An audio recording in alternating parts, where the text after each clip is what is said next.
Amapaenses pelo mundo.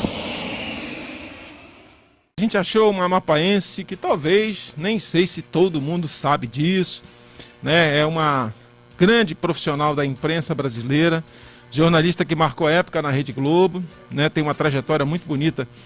Foi a garota do tempo, repórter de grandes coberturas, apresentadora de programas na Rede Globo e depois se reinventou como esposa, como mãe, né? Virou logo mãe de um casal de filhos. E agora também como uma verdadeira embaixadora do turismo. Ela atualmente mora em Portugal.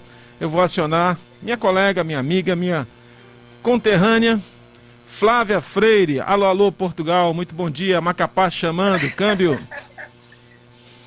Alô, alô, Kleber, bom dia para você e bom dia para o pessoal que está nos acompanhando aí, meus conterrâneos, meus amigos. É um prazer estar aqui participando do programa. Muito bacana e que bom que você não precisou acordar tão cedo, né? O fuso horário aí agora são 3 horas a mais, né? Tem época do ano que esse fuso horário aumenta, né, Flávia?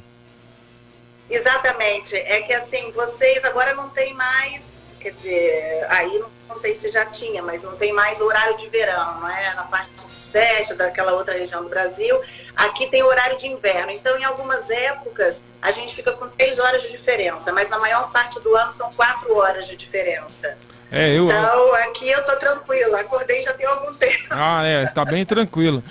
O problema é quando as pessoas vão ali para América do Norte, ali, Estados Unidos, pro outro lado, aí é complicado quando a gente tem alguma entrevista nesse sentido.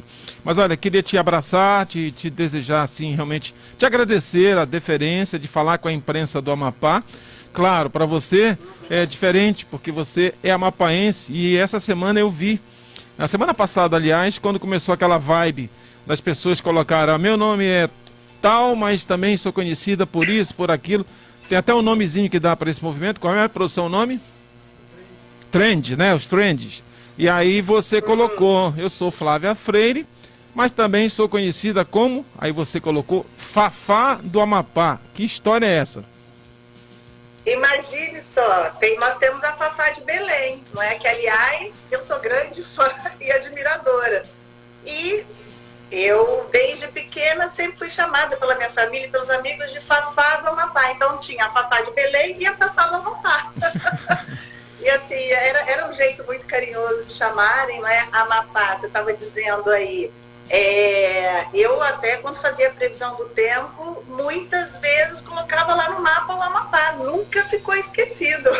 As pessoas sabem. Isso foi bem legal. Que bom que era uma coisa até meio bairrista aí. Mas a gente se sentia uma inclusão meteorológica, né? Porque sempre dava uma passadinha ali para dar a previsão aqui na nossa região. A gente agradece também por isso. Você sabe que eu sempre tive muito orgulho, né, de ser amapaense. E as pessoas às vezes me perguntavam, ou me perguntam até hoje, e você nasceu aonde? Você é do Rio? Você é carioca? Não, você é paulista, porque eu morei muitos anos no Rio, em São Paulo. Eu digo, não, eu sou amapaense. Aí as pessoas olham para mim assim, amapaense é Amapá, lá, como disse agora o Kleber há pouco tempo para o casal que estava sendo entrevistado, lá na pontinha do mapa, na Amazônia. E eu digo para as pessoas assim, eu aposto que eu sou a única pessoa que você conhece que nasceu no Amapá. E as pessoas falam, é mesmo, é mesmo.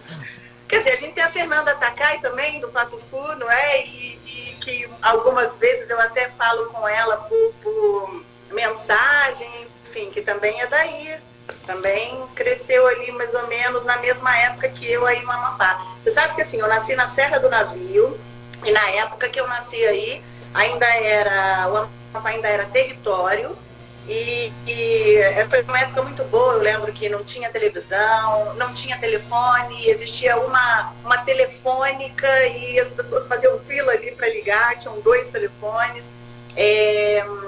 Eu lembro que eu frequentava muito, não sei se ainda existe, vocês depois podem dizer, eu frequentava muito um clube que chamava CCH, era atendida pelo seu Manuel. Eu lembro que nesse clube era muito interessante porque tinha a gente descia umas escadas e tinha um boliche, e ficavam uns jacarés assim, onde tinha umas pedras e umas aguinhas, e para descer você passava por ali.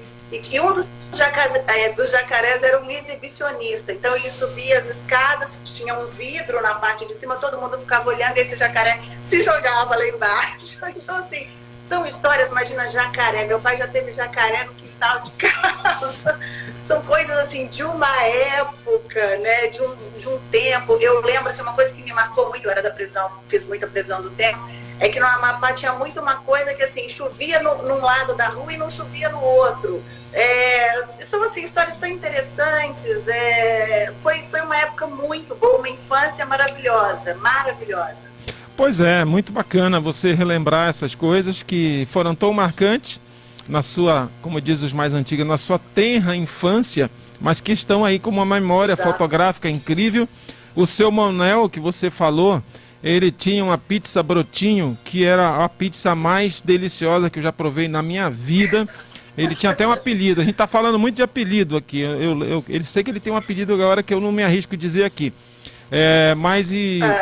Como é que essa história, né? O seu pai foi um médico, inclusive no filme biográfico do Dr. Augusto Antunes, o fundador da ICOME, no filme biográfico tem uma história que fala, o cineasta diz lá o seguinte: talvez o cara que mais trabalhava na ICOME, na Serra do Navio, era o médico, porque pense no lugar para fazer filho, ele dizia, era muita criança. E seu pai, né, médico, o Dr. João Batista Freire, ele fez até o seu parto, é isso? Exatamente. O meu pai é paulista e minha mãe é mineira. Então eles se conheceram morando em Belo Horizonte. Meu pai se formou em medicina, estava naquela época da residência, foi convidado para dirigir um hospital aí, na Serra do Navio. Então meu pai foi e já tinha 2 filhas, as minhas 2 irmãs mais velhas. E aí, nesse tempo que ele morou aí com a minha mãe, eu acabei nascendo aí, eu e a minha irmã mais nova, e inclusive foi ele que realizou os nossos partos, né? Mas assim, foi uma época muito boa. Eu cheguei a morar aí 4, 5 anos, morei até os 5 anos de idade. E depois voltei algumas vezes aí, porque realmente assim, era um pouco distante, né? A gente pegava avião, 2 aviões, trem, etc. Mas foi uma época muito interessante. Eu fui algumas vezes a Santana também, quer dizer, a gente deixou muitos amigos por aí, né? Agora não, agora basicamente quase todos os amigos dos meus pais já não estão mais aí, nós conhecemos poucas pessoas aí. Ah, maravilha, maravilha. Bom, e você, eu sei que, claro, é protocolar aí, é manual de redação, digamos assim, da Rede Globo, todos os seus comunicadores meio que dão uma limpada no sotaque. Mas eu consigo ver uma certa influência mineira, porque você deve ter morado mais tempo em Minas Gerais. Consegue, Olha, não, eu morei, não foi em Minas Gerais, eu morei em Belo Horizonte 6 ou 7 anos, mas eu morei no Rio. Morei em Brasília 1 ano, morei no Rio 16 anos, em São Paulo 17 anos. Eu não vou falar mais quantos anos eu morei em cada lugar, senão vocês vão somar e vão chegar à minha idade. Brincadeira. Mas assim, eu morei mais tempo mesmo em São Paulo e no Rio. Mas você tem toda a razão. A gente tem a gente tem fonoaudiólogos, né, lá, para ajudar a gente a, exatamente como você disse, assim, limpar o sotaque, não é? Porque quando você entra em rede nacional, o ideal é que você fale para todos. Então, se você fizer um jornal local, tudo bem, você faz um jornal local, você até mencionou o Ceará aí, ou em qualquer lugar, e você tem, de repente, um sotaque um pouco mais nordestino, ou no sul, você tem aquele sotaque mais cantado, não é? Ou carioca. Poxa, eu, no começo, esqueci o isqueiro na esquina da escola, falava mesmo, né? E assim, tive que ensaiar mesmo para poder perder o sotaque e meio que neutralizar. E a gente faz esse trabalho, e acho que deu certo, mas se você conseguiu pescar qualquer coisinha aí... Você sabe que assim, eu já estou aqui em Portugal há quase 5 anos. Eu saí da Globo em 2017, em março vim para cá. Meu marido é português, então um dos meus filhos nasceu aqui, tem 10 meses, o outro tem 6, o Matheus. E assim que eu vim para cá, quer dizer, o meu pai e minha mãe, todo mundo já percebe hoje que eu já uso algumas expressões portuguesas. Eu não percebo tanto. Talvez vocês percebam, mas se perceberem, já sabem que é porque a gente vai pegando uma coisinha aqui, que até apesar de ser a mesma língua, Kleber, Eu até também lá no meu Instagram, às vezes coloco ali diferenças, né, entre o português do Brasil e o de Portugal, que é muito divertido, porque as pessoas vêm para cá achando que vai ser moleza, vai ser fácil, porque a língua é a mesma, é o português, mas as pessoas quando chegam veem que não é bem assim. Primeiro você tem que acostumar o ouvido, porque eles falam, eles têm um sotaque muito forte e eles falam mais fechado. Eles não estão acostumados conosco, porque assistem novela brasileira desde sempre. Mas depois tem inúmeras palavras que são completamente diferentes da nossa. Então, assim, é toda uma adaptação, entendeu? É interessante, é divertido. E de 2019 para cá também, houve uma grande, digamos assim, uma comoção em torno de um técnico português que marcou época aqui no clube mais popular do Brasil, que é o Flamengo, do Rio de Janeiro. Então, o Jorge... Exato. Jorge de Jesus. O Jorge Jesus marcou época aqui, e depois dele agora já voltou outro técnico, tem outros técnicos portugueses, e foi muito legal ver a Portugal vibrando na final da Libertadores, torcendo pelo seu Patrício, né, o sucesso que ele fez no Brasil, no clube mais popular. Você deve ter percebido também esse movimento à época, né? Totalmente, porque ele, engraçado que assim, que ele não estava numa época já tão boa aqui. Digamos assim, não é que não tinha vindo assim de uma campanha muito boa, de repente foi chamado pelo Flamengo e fez o Flamengo conquistar o título, né? Uhum. Foi muito interessante, as pessoas aqui ficaram, ele é um cara de muito sucesso, um técnico de muito sucesso, mas você sabe que assim, os portugueses também gostam muito dos brasileiros, nós somos irmãos, não é? Mas eles gostam muito de nós. Eu até brinco que assim, ainda bem, eu acho que até um tempo atrás a gente fazia muita piadinha de português, mas eu acho que isso acabou, não é, um pouco, ainda era daquela época lá atrás, porque de uns tempos para cá o que a gente mais vê são brasileiros vindo para Portugal, seja para passear, seja para morar. Eu acho que assim, essa relação entre o Brasil e Portugal mudou muito, muito mesmo. Muito bacana. Bom, aí fala pra gente sobre esse trabalho que você faz aí. Falei aqui informalmente, né, chamando você de embaixadora do turismo, mas Portugal, assim como outros países pelo mundo, Canadá, por exemplo, tem uma política de atrair pessoas para morar no país. Agora, recentemente, a ilha caribenha de Curaçao tem convidando as pessoas a fazerem home office em Curaçao. Já que a pessoa vai estar em home office mesmo, por que não fazer em Curaçao? Então isso é uma política de governo. É o país apostando em atrair pessoas para morar lá. Morar em Portugal, você falou do idioma, não é? Mas ainda é uma boa pedida, você diria? Sem dúvida nenhuma. Eu acho que a pandemia atrapalhou um pouco essa coisa, as viagens e os planos, né, de algumas pessoas de morar em outro lugar e tal. Quer dizer, deu uma congelada nessa coisa toda, né? Porque nós já estamos 2 anos aí, graças a Deus. Eu não sei que a situação aí agora está mais tranquila com essa Omicron, que não é tão forte, né? Aqui a gente, depois de uma semana, quando pega Covid, já está liberado. Mas eu acho que sim, Portugal é sempre uma boa pedida. Portugal é um país maravilhoso, é um país pequeno, mas que você tem de tudo. Se você for à Serra da Estrela, você vê neve. Você tem as praias no sul de Portugal, que ali no Algarve, que são fenomenais, que são maravilhosas. Você tem a região das vinícolas, né? O Douro, o Alentejo. Então, assim, você tem dentro de um mesmo país inúmeros cenários diferentes. Você tem Nazaré, que é super famoso pelas ondas gigantes, né? Para quem gosta de surfar e pegar onda. Então, assim, tem para todos os gostos. Ô, Flávia, a gente está colocando o card na tela agora, quem está acompanhando a gente na live, é uma foto sua, você falou sobre vinhos, não é? É uma pegada meio rural sua, uma foto linda ali que você está com chapéu, protegendo do sol ali. E lá ao fundo são parreirais, é isso? Não.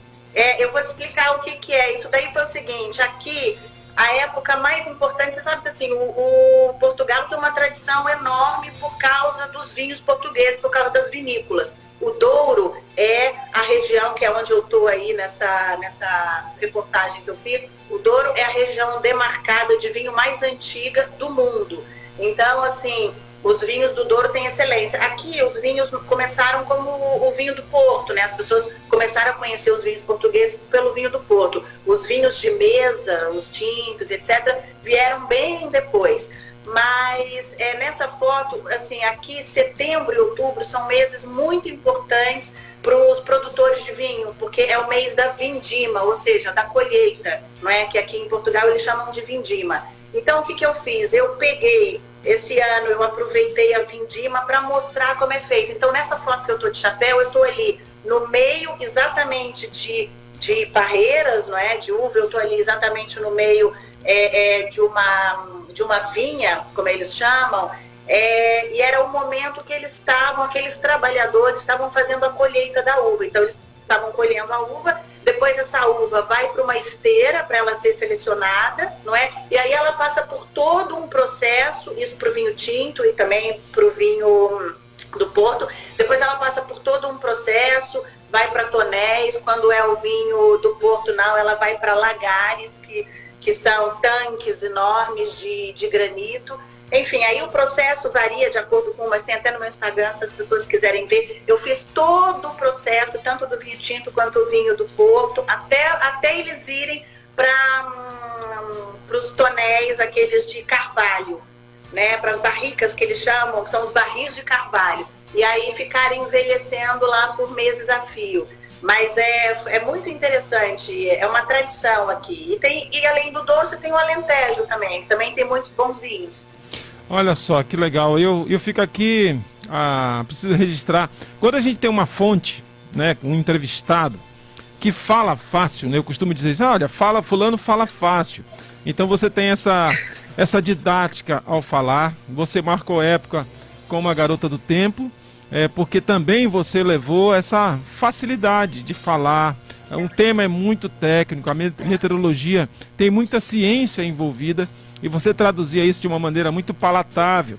E agora te vendo falar sobre vinhos, né? Alta gastronomia, que não deixa de ser. Queria realmente registrar, agradecer por essa didática quando você fala sobre esse tema também. Queria realmente agradecer. O tempo no rádio, infelizmente, é implacável. Tem muita gente interagindo na nossa live aqui. Os serranos estão, assim, numa comoção de te rever. Que bom! O Ney aqui, que é nosso colega radialista das antigas aqui, quis muito falar, mas o tempo está bem apertado. A Crislian, ela diz assim que não tem mais o CCH. Já falando para você, nem o MEC, diz ela. Por aqui tudo abandonado. Ela está lá na Serra do Navio. Eu, particularmente, também fico meio entristecido de voltar à Serra, porque ela não é, nem de longe, aquilo que você viveu nos seus primeiros anos da sua infância. Mas, se serve de consolo, a Serra do Navio foi tombada pelo IPHAN como patrimônio histórico, arquitetônico, alguma coisa assim. As esperanças agora se renovam de que isso possa frutificar de alguma forma para recuperar aquele patrimônio que é, sem dúvida alguma, uma coisa que vai ficar para sempre em nossas vidas. Eu imagino que para você não é diferente. Exatamente. Então, olha, rapidamente, que eu sei que seu tempo é curto, né? Fica aqui o nosso apelo para os governantes para que olhem um pouquinho mais para a Serra do Navio, não é? E que recuperem e que façam da cidade o que ela sempre foi. E olha, eu vou te fazer um pedido. Se puder, manda um jambo para mim, porque assim, é uma das frutas que eu mais amo na minha vida e eu nunca mais consegui comer, porque olha, nem quando eu vou pro Rio visitar os meus pais pro Rio de Janeiro eu consigo comprar jambo, é muito difícil. E mesmo aí eu sei que tem a época certa. Manda um jambo para mim, depois eu te mando um agradecimento. Sem dúvida alguma. E o melhor jambo da Serra do Navio, eu falo com propriedade, como um garoto que teve uma boa infância, brinquei bastante, me arrebentei todo de bicicleta, enfim. Mas o melhor jambo da Serra do Navio, certamente seu pai levava, porque o melhor jambo era do hospital. Os jambeiros do hospital eram os mais doces, os maiores que tinham, assim, né? Sem dúvida, sem dúvida. Manda, porque eu amo de paixão, olha. Olha, Flávia, tem muita interação aqui na rede social, a gente não vai conseguir ler todas, mas eu me comprometo de recortar esse conteúdo, colocar isso tudo lá no nosso canal no YouTube, e depois você vai interagindo lá no chat, Sei que você não usa Facebook, mas o YouTube é bem mais fácil de você entrar lá e responder a tanta gente que tem um carinho enorme por você, pela sua história. Você falou da Fernanda Takai. A gente esteve muito próximo de trazer a Fernandinha aqui para fazer um show com o Pato Fu, mas por uma questão técnica, claro, é uma banda de renome nacional, inclusive está com 30 anos de estrada. O Pato Fu é 25, parece que tem um negócio de um jubileu aí. A gente esteve muito próximo, mas aí faltou uma questão técnica ali, a gente não conseguia dar todas as garantias na Serra do Navio, essa questão de logística, mas não vai faltar oportunidade, eu quero muito um dia trazer... Não vai faltar, ela ainda vai para aí. E você vai vir. Eu também faço questão de voltar à Serra do Navio, hein? Então pronto, o convite está feito, a primeira oportunidade que tiver, a gente quer muito ter você aqui com a gente, para rever, contar histórias, quem sabe no Encontro dos Serranos, você já deve ter ouvido falar do Encontro dos Serranos, né? Já, claro.